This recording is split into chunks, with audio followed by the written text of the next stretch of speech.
They have. I felt like crying because I said to myself, what is going to be the fate of these engineers? They're bright. We have no absorption capacity. So they're just going to emigrate, which is the case. So so number one, it's not a matter of quality, it's a matter of focus in terms of the universities, and they're now realizing that because funding is drying up. So they now have to be a lot more client focused. So they now have to come and say, NCB, what do you need? What type of trained individuals do you need? Well, we need 120 software engineers, and we help you to produce 100, and etc., etc. So universities, especially in the Caribbean, they're still lagging in terms of being relevant to the country's needs. That is happening, that transition, that change is coming because the subsidies that they're getting from governments are becoming less and less and less. Therefore, they now have to be creative and become more relevant. Thank you. You're providing us with interesting, provocative ideas, which I appreciate. One of them was that you said that for local businesses is sometimes or usually very difficult to compete against transnational corporations. Yes. We are a small country, so I come from Central America. Yes. Our countries are small. Yes. Some island countries might consider us big. Yes. But we are not really big. Right. We're big in other aspects. But I think that the way to go, or a way to go to consider, is multinationals, which is not the same thing as transnational. Yes. Multinationals are companies owned by people or by governments from the different countries. Yes. Usually they don't work too well when they're owned by governments. We have the experience of Namucar many years ago, the Naviera Multinacional del Caribe. How do you translate that? I don't know. Namucar, okay, you were not born then, the 60s. But anyway, I would like you to consider that. And then, don't forget that I come from Costa Rica. About 15% of Costa Ricans are of Jamaican ascent. And probably there's a lot of blood in the other 85%, a lot of Jamaican. So there are more proximities and similarities between the Caribbean and Central America. And that's what Sally and her crew comes from, and I congratulate her and appreciate that she puts, every year she puts this meeting together. But I would like you to comment perhaps on that idea, the multinational idea. So, multinational corporation. So I'll comment by just walking in. How much time do you have? Yeah, that's not just Should I get off the stage now? No. Breakfast is at 8. Oh, thank you very much. So to answer your question, sir, what's your first name, sir? Carlos.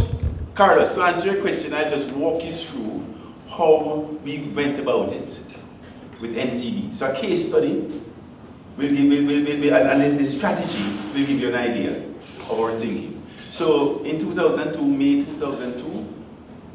March of 2002, we bought National Commercial Bank. And as I said at the time, NCB had a 24% market share and dwindling. Its competition was Scotiabank, 54%, RBC, 10% market share, CIBC, another 10-12% market share. Those were the competitors. They were all multinational companies. So I thought, how do domestic businesses compete? So the answer came in the form of answering the following question. What's the highest value added this institution, NCB, can give to the government of Jamaica, the people of Jamaica? Right? Because if we can solve for that, automatically the reputation of the bank will be built.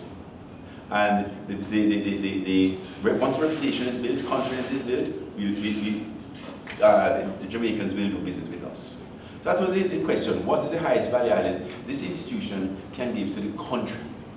I didn't go in and say, how much quarterly income can I make next quarter? Which would have been the typical question to solve for. We took a long-term approach. So, here's the answers that came back to me.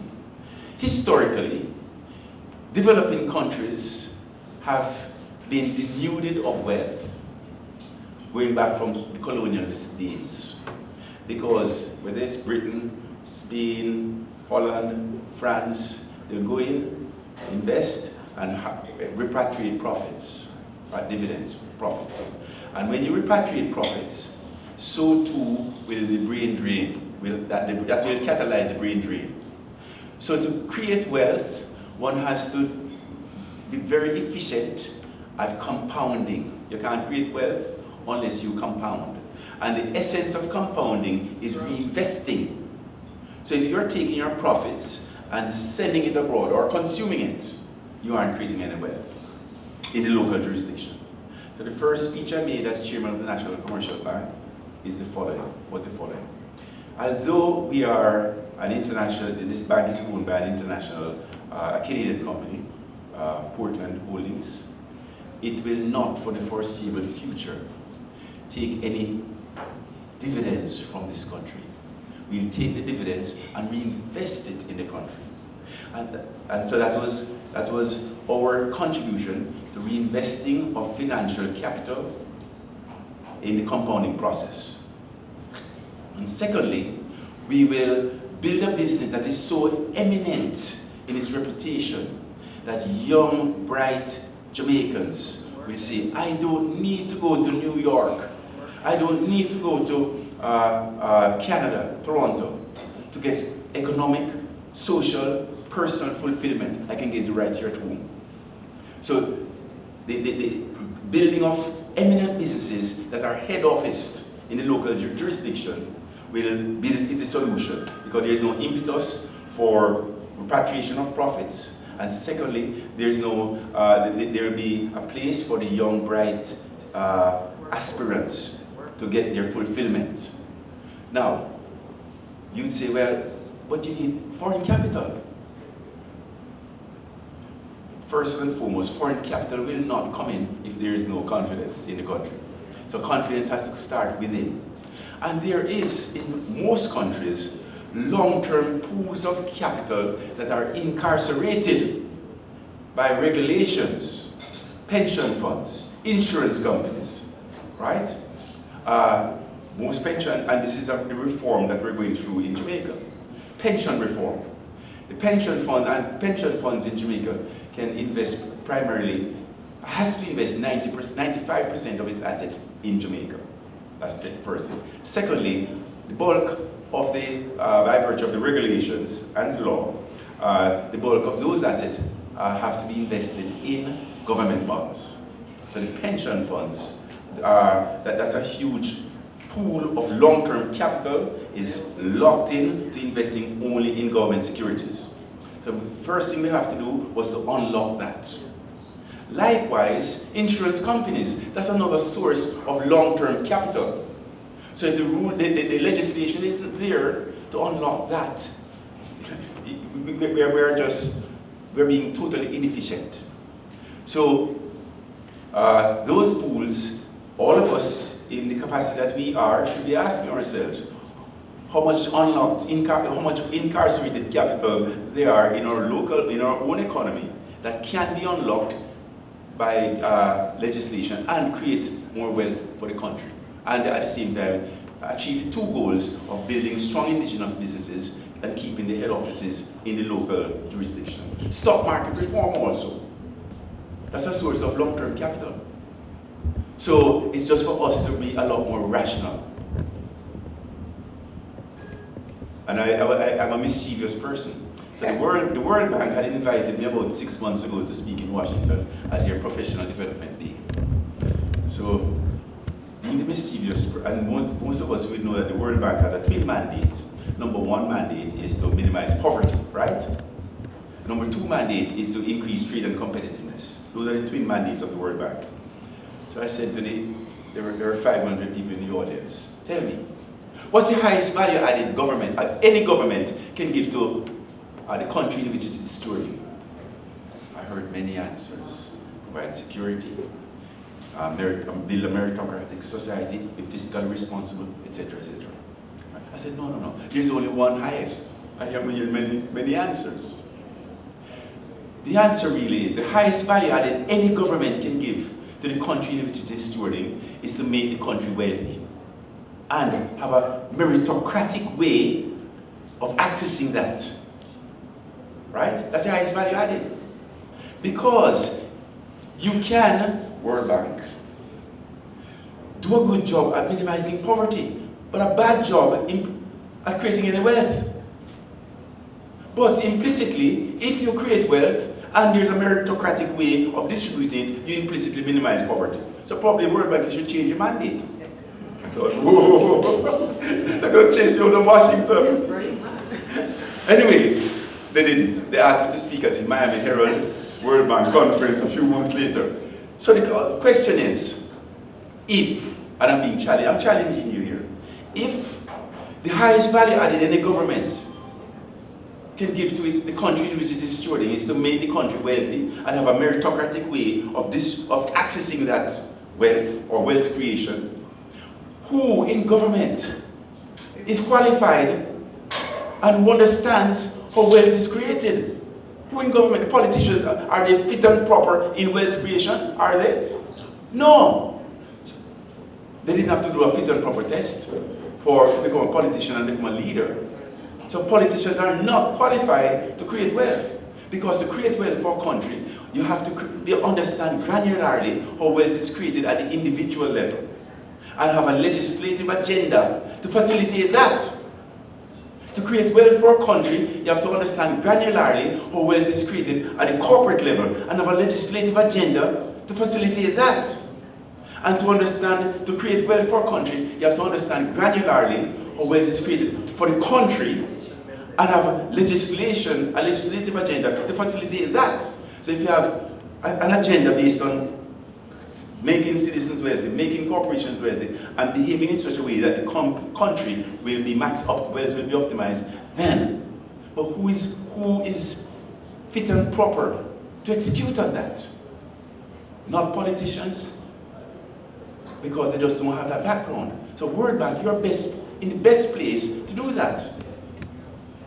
So, ladies and gentlemen, I say this because I have an opportunity. I'm at the podium, and I'm challenging you.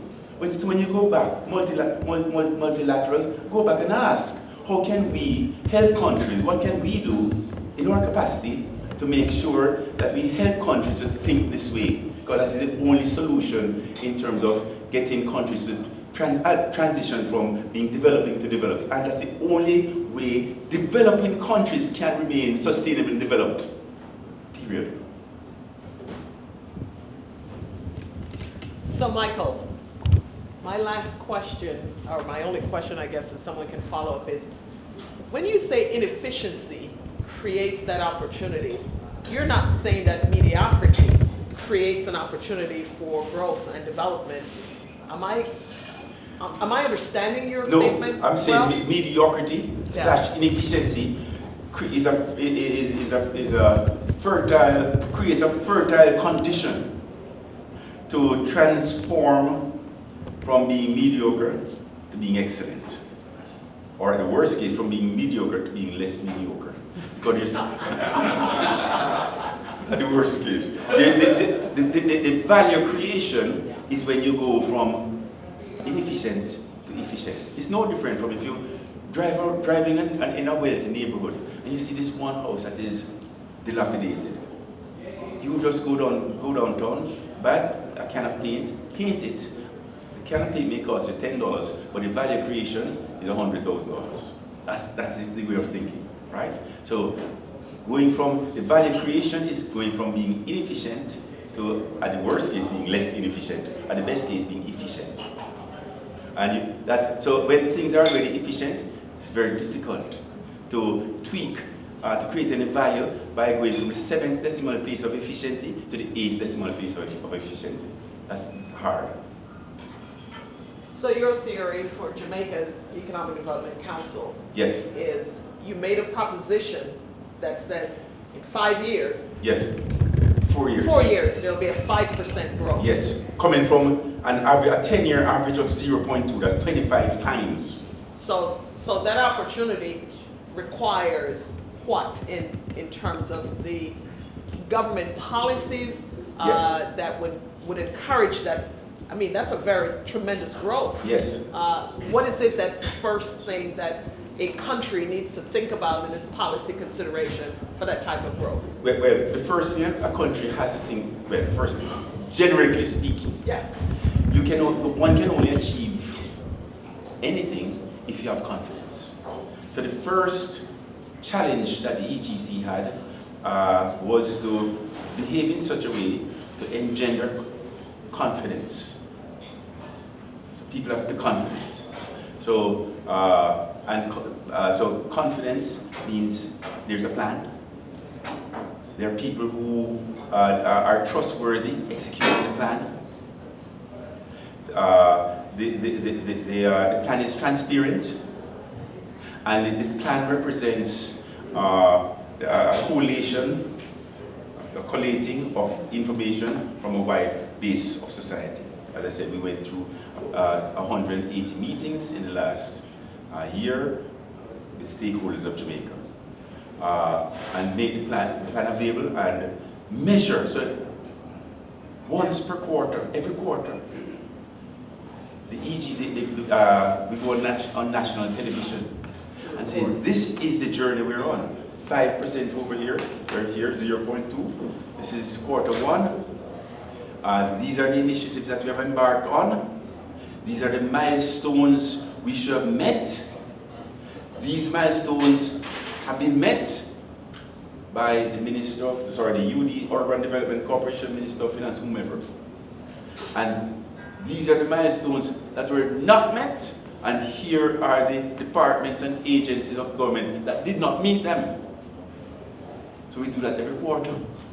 So unless you want to be called out, do what you're supposed to do, your job. We're going to call you out.